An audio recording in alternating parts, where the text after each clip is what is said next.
মধ্যে বসা আইসিইউতে ছিলাম তখন ঘটনায় বলি তোমাদেরকে, আমি কিন্তু আবার শয়তান দেখছি। জিন শয়তানকে তো একবার নয় বহুবার দেখছি, একবার তিনবার তো একবারের সামনাসামনি দেখছি, আর এমনি তো বহু দেখছি, দেখার কোনো শেষ নেই শয়তানকে। তো অসুস্থ অবস্থায় তিনবার দেখছি, একবার আজ দেখছি, দুইবার সামনাসামনি দেখছি। আমি শয়তানকে টুপি ছাড়া দেখছি। শয়তান কি টুপি ছাড়া, শয়তানের ছোট ছোট দাড়ি দেখছি। আইসিইউতে যখন ছিলাম তখন আমি আল্লাহ পাক আমাকে সাহায্য করছেন। তো সেখানে তো আইসিইউতে ওই বাথরুম টেনে আনিতে কাপড় দিয়ে একটু গেরাও থাকে, এখানে বাথরুম করে। তো আমি যারা নাকি এই হাসপাতালের পক্ষ থেকে নার্স আছে, তখন তো নার্স চেনা যায় নাই, পুরাটাই ঢাকা, পুরোটাই কি আওয়াজে বোঝা যায় নার্স ছেলে না মেয়ে। তাই বললাম যে আঙ্কেল আমি তো এখানে বাথরুম ছাড়তে পারবো না, জরুরি ছাড়তে পারবো না। তো কিভাবে? আমি বলছি আমি ওয়াশরুমে যাব। ওয়াশরুম তো বাইরে। আইসিইউতে থেকে আপনি ওয়াশরুমে যাবেন?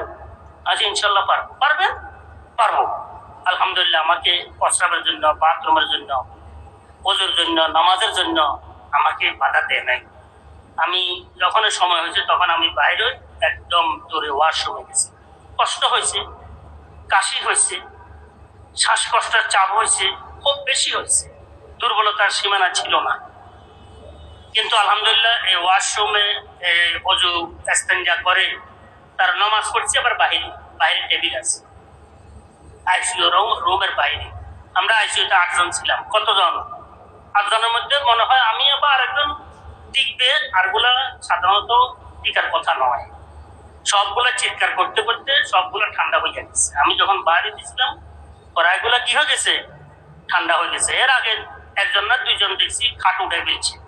খাট উঠে ফেলেন মানে রাত্রে লাশ বাহির করে ফেলছে। আল্লাহ সবাইকে করোনাকালীন অবস্থা যারা মৃত্যুবরণ করছেন সবাইকে জান্নাতবাসী বানান, গুনাহ খাতা ক্ষমা করে দেন, শাহাদাতের মৃত্যু দান করেন। যারা জীবদ্দশা আমরা আছি আমাদেরকে হায়াতে তৈয়বা দান করেন। আমি বাহিরে টেবিল আছে, বসার টেবিল আছে, ওযু করি এসে ফজর নামাজের একদম শেষ ওয়াক্ত 15 মিনিট আছে, আমি নামাজ পড়তেছি। দুর্বলতার কোনো শেষ নেই। সালাম ডান দিকে ফিরেছি, বাম দিকে ফিরে থেকে 2 জন বসা। কয়জন? 2 জন জোড়া বসা, একদম আমার দিকে এভাবে তাকা রয়েছে, মানে শেয়ার করতেছে আমার। আমি চিন্তা করলাম কিরে এরা কারা আসলো।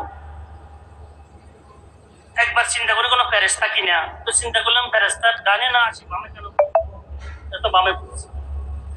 আবার দেখলাম যে ফেরেস্তারা এত কুৎসিত চেহারার তো হয় না, ফেরেস্তারা তো সুশ্রী চেহারা, সুন্দর চেহারা, খুব কিছু একেবারে কুৎসিত চেহারা একবার খুব খারাপ।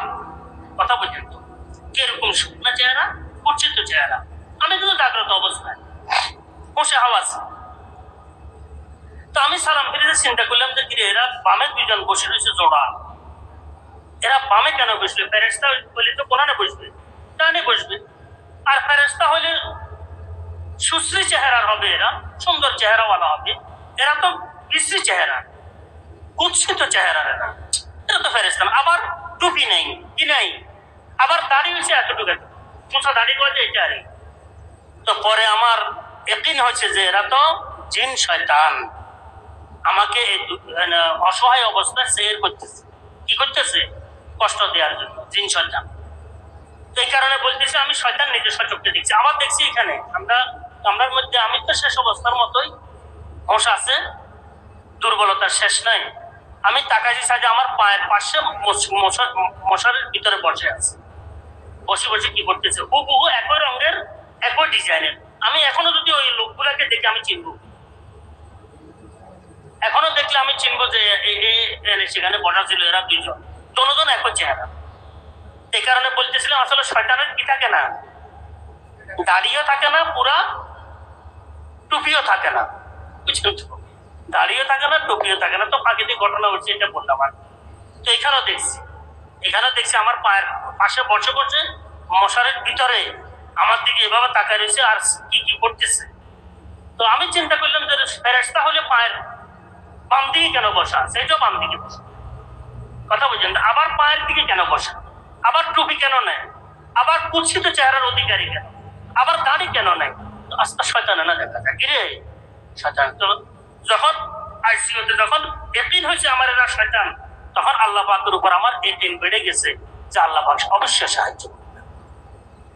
যখন শয়তান এসে গেছে আল্লাহ পাক অবশ্যই কি করবেন, সাহায্য করবেন। এখন আর ইনশাআল্লাহ তাআলা আর বেশি দিন থাকা লাগবে না, এটা আমার দিলের মধ্যে একটা দিন যাইছে।